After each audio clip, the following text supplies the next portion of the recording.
Hey everyone, Rocket Terrier here. We all know and love shiny Pokemon, right? Whether you hunt for them or not, I think we can all agree that there are some really amazing shiny Pokemon out there. And then, there are some not so great shiny Pokemon. I think Scarlet and Violet kinda strayed on the path of having too many good shinies locked behind, well, shiny locks.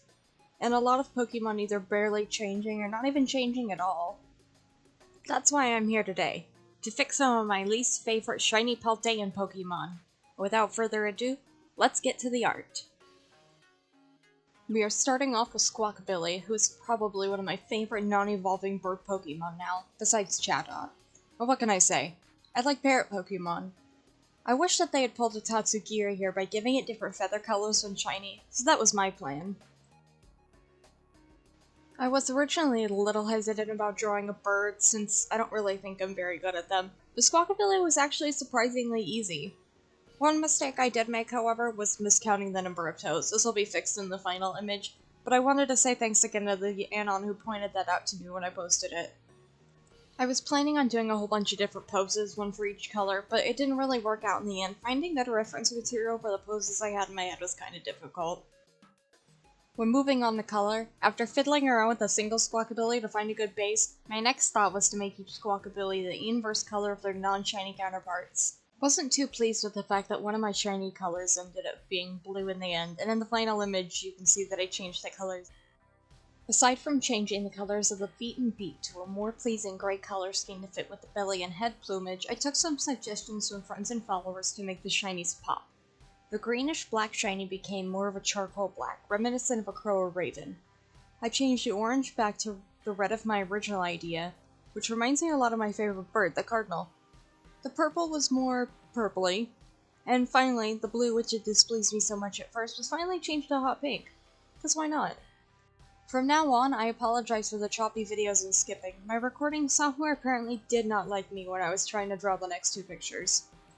Next up on the list is Quaquaval, who is probably my least favorite design of the whole generation. I really was not a fan of how little the shiny changed. I know that Gamefreak loves making their shiny water starters a brighter blue than the non-shiny water starters, but I think it's boring.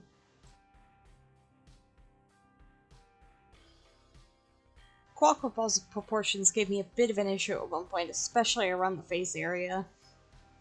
And, at least in my opinion, when the tail unfurls, it just feels a bit too busy.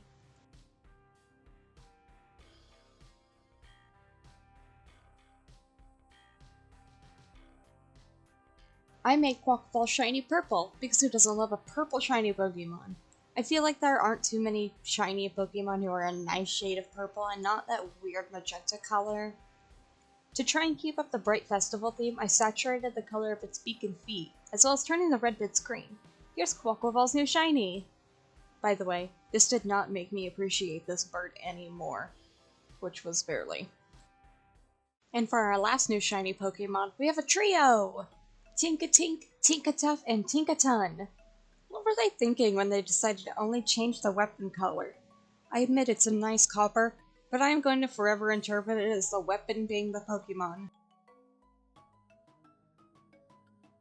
I felt very unprepared to draw the weapons going in, but they actually weren't as difficult as I thought they'd be. Remember kids, references are your best friend. I like the Tinka line, but I don't know if I'd consider them high on my list of favorites. They are fun to draw though. I'm only just now realizing while writing this script that I did 2 birds and 2 purple shiny Pokemon. Nothing wrong with that, just a funny coincidence. But speaking of colors, the Tinka line keeps our awesome copper tools and also turns a nice purple color. It reminds me of lavender. Here's shiny Tinkatink, Tinkatuff, and Tinkaton. I hope you guys enjoyed. Let me know what you think of these shiny Pokemon and if you'd like to see me redesign any other shinies. Like always, my art can be found here, including a couple new links. Thank you guys again. See ya!